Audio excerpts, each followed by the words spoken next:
How is everybody? Good. So, throughout this whole event, I think my mind has gone through an emotional roller coaster and a mental marathon. I think that's the best way to describe it.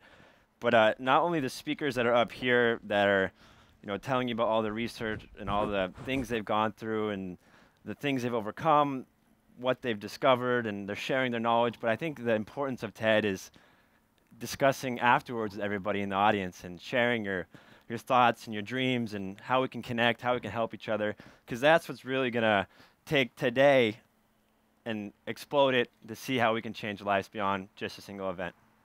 So my talk is going to be about opportunities in an era of abundance, and specifically talking about Generation Y. So I call it Generation Y, WHY, because as you see a lot of college grads entering the workforce today, or trying to enter the workforce today, they're saying, why is it my fault? Why me? Why am I entering a time where it's the highest unemployment we've seen for 40 years? Healthcare is a mess. Social Security, I'm not going to get anything. Why me? And then I started thinking about that. Why me? Why this time? And it dawned on me that I think the greatest change in any society or any generation has come from the biggest turmoil. And I'm not saying we're in an era of turmoil, but we're definitely addressing some significant challenges and we have to overcome them. And I really do feel that Generation Y is poised to address a lot of interesting opportunities, and it's how we react to those opportunities is going to shape the future of our world. And so who is Generation Y? It's actually a really interesting. There's about 80 million people in Generation Y, and interesting enough, when they see a spam can, they don't think about food. It's something in their inbox that they don't want to open. The Amazon, it's not a river in Brazil. It's a multi-billion-dollar company that they buy things on daily. The first walk on the moon was not Neil Armstrong. It was Michael Jackson. And so Ferris Bueller could be their father. That's how quick time has passed. And so when you think about this generation, or Generation Y, you probably see similarities, and a lot of you probably have kids that are in Generation Y or deal with them in the workforce, but they have a lack of attention, I feel like. What? I mean, but they really don't. They don't perform tasks in a way that we're used to performing tasks from a managing role. You ask them to do something, and they'll say, "Oh, I'll text them later," or "I'll shoot them an email," and it's a very passive communication instead of an engaging communication. Not saying that's bad, because that's just how they're indoctrined. They've grown up in this high-frequency mode of communication in a world where you have just abundant overload of information, and that's how they're dealing with the things, because that's how they're brought up. And I feel like this overload of information actually creates them, wires them differently. And that wires them differently in a good sense, because the world is simply amazing, and I really do believe that. We're here today, we're able to rally a group of people and talk about ideas and how we're going to change the world in such a short fashion. So a lot of people have thought about this event attending the day of. And we're able to check in on our iPad or call somebody and say, "Come here and see this," and access information. Or when somebody was speaking, I was checking out their bio. That's actually really crazy to think of their bio online, and then I can send them an email while I'm listening to him. And it is really an incredible world we live in. And I really do feel it's only getting better. And this photo, this is in southern Kenya, and it's a village, and that soccer ball was made by 4 girls from Harvard, and it's harvesting kinetic energy from the ball being kicked around, and then there's a light that you plug in, and it's able to generate power for 3 hours after 15 minutes of play. So similar to One World Football, this is a creation of Generation Y, and they're taking things that already exist. It's not new technology, but they're applying them in a fashion that we never knew, or we never could think that it could be applied to. And I feel like we're going to see more and more things of this fashion coming down the pipeline from this generation. So there's going to be creating a lot of opportunities, and I really do feel abundant of opportunities. And some of those opportunities are here today. Personalized medicine, it's going to be growing exponentially, but 23andMe is a company that's on the forefront of it.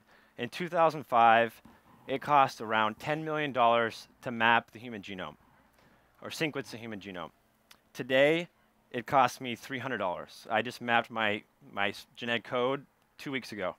I haven't got the results back yet, But supposedly, it tells you, are you predisposed to certain diseases? Are you sensitive to drugs? You can link your human genome to other people that share your same genetic code.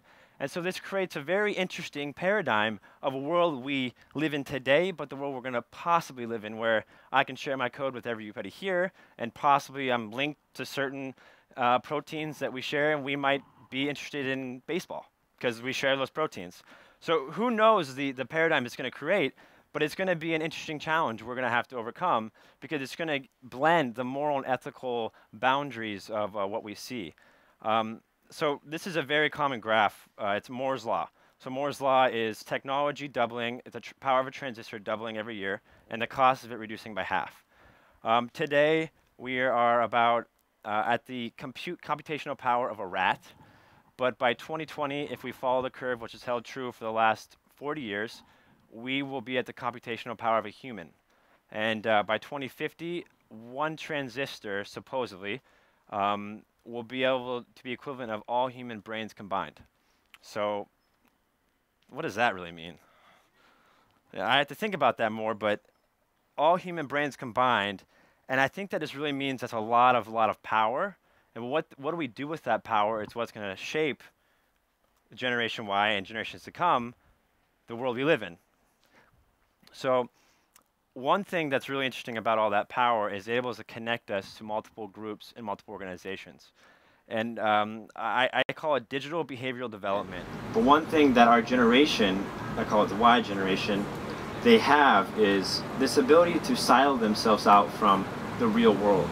So if you're engaged in an environment that is negative or abusive, you're able to escape this digital reality and follow profound speakers or profound talkers, or follow everybody in this room because there's so much positive energy. And if I can silo myself off in that world on my computer and join groups and see meetups and be on my friend's Facebook page that like certain groups, I can take my world, my physical world, and put it to a side and get involved in this digital world that really helps my development of behavior. It's nature versus nurture. So in a way, this generation is able to follow the leaders they like and comment on the posts and read the blogs of the inspiration that's going to shape their understanding of what is possible. And that's a really profound thing. We're jumping around here, but the industrial revolution of data, I think, is one of the most salient points for our generation. And essentially, the data that's involved and it's coming down the pipeline is going to be astronomical. I'm just going to throw quick numbers because I know it's late. Last year in 2010, there was 1.2 zettabytes of data produced. And so that's about 3 million times the amount of books on the Earth. That's digital data.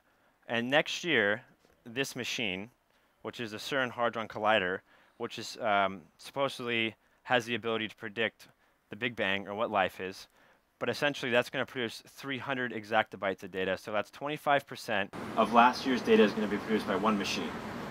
Now, you look at those numbers and they seem ominous. But with all that data, it becomes a large responsibility in how we process it. And if you look at Moore's Law, our ability to process it is today. And our ability to process it is only getting more and more efficient. So if we can analyze this data, it's going to open up new paradigms of industries and information, from healthcare to medicine to trade and commerce. And it's just going to unlock a lot of interesting facts that we don't know today that we're going to know in the future. And Matt Brown gave a great talk today about harvesting renewable energies. And with all this information we're going to be able to have and the ability to process it, we're going to be able to have an abundance of resources and not a scarcity of resources. And the question you have to ask yourself is, what do we do when we have an abundant level of resources? When the scarcity is out of mind and consumers, they consume what they produce. So when you can harness the solar energy and you can harness trade winds and you can harness geothermal, and it's not a notion of how much do we have. It's always there and available. I think that changes the understanding of what you know of today, and that's a responsibility of the generations to come of how we address those issues. And it's going to be a different world when that's there. And so some of the main challenges are this is fascinating. So this generation primarily discovers new ideas and thoughts from search. And most of you use Google on a daily basis. But what is negative about this is that it's predictably predictable. So if I walk down the street, down La Jolla Boulevard here, it's a natural occurrence that people are going to come to me and we're going to interact in the present, the now. But when I use Google to search, my understanding of what I'm discovering is predictable algorithmically. So there's an algorithm running what I'm going to find. So that's really not organic and free in itself. It is predictable by an algorithm. And that's only getting stronger and stronger based on my previous search results. So my understanding of what I want to understand is based on an algorithm telling me what I need to understand, which is kind of scary because that means that my discovery process is limited and more limited as we progress in our society. So that's something that we're going to definitely have to address, and how we deal with that is it's going to be very interesting. Who has an iPhone or an iPad? So this is the factory in China. It's Foxconn. Probably a lot of you guys have heard of Foxconn. But those nets you can see there were just installed 2 weeks ago, and they're suicide nets. So this is the factory that makes your iPhone, your iPad, HP computers, Sony PlayStations, and they had to install nets below their factory because people were jumping out of the building. And the reason people were jumping out of the building is because there was a mass displacement of technology with robotic labor from human labor. Now, what that happened, we saw that in the Industrial Revolution, is technology replaced blue-collar workers, but today technology is replacing workers at a much faster rate because Foxconn, along with 100 other employers, employs 1 million plus people. So when Foxconn can make a decision to lay off 500,000 people in a year, the rate of change from technology displacement happens exponentially faster than it happened in the Industrial Revolution. So what happens, I ask you, when light estimate 500 million people get displaced from robotics? One thing that this generation deals with on a daily basis is the open exchange of information. And the future of fiat currency, I think, is diminishing rapidly in the fact that today we want to access new information or websites and we share it openly with, this is Rockmelt, and it's asking me for 15 pieces of my information. But the question I have is what happens when it's your genetic code they want you to share? That opens a lot of interesting moral, ethical issues. Share your genetic code, connect with this person. I don't know where I stand on that. The one thing that is going to be the most interesting is the presidential election of 2036. This is going to be the first election where the candidates' whole life, or their candidates' college life, will be digitally archived. So that means no 3x5 cards in the closet, no VHS tapes stored somewhere else. This is their whole life was on a forum of digital archive, and it's open and freely information to the world. And their comments, their likes, their posts, their interests, whatever they engaged in is non-refutable because they did that action. And I really do feel that that's going to change the election campaign significantly. And how that plays out is going to be it's going to be very fascinating. And even more fascinating is Alexandria, who the day she was born, her parents made her a Facebook page, and so now her whole life is digitally archived. So you can create this immense book of who she is. But is that there's a big moral ethical boundary there as well. So I'm going to end with city growth, which is an incredible topic. Is city growth today, more than 50% of the world's population lives in cities.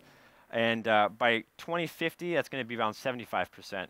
So that's the equivalent of adding 7 New Yorks to our world every year. That's an exponential amount of people living in one spot. But what happens, as we can see today, when you get people together, you create better and more efficient ideas. So there's a lot of other issues wrong with city growth, but it's actually proven that people living in cities is actually beneficial for the environment because it recycles itself. People outside of cities don't recycle themselves. Inside cities, we become productive, cohesive community. And so, to really end this I just want to leave you guys with a couple, pieces of information to think about as we progress through society. But the back end is, it's similar to the Beatles. It's getting better, and it's really getting better all the time. And I think, they said it right, and they said it brilliantly that long ago, that we're entering an age that's going to be unprecedented, and it's truly getting better. Thank you.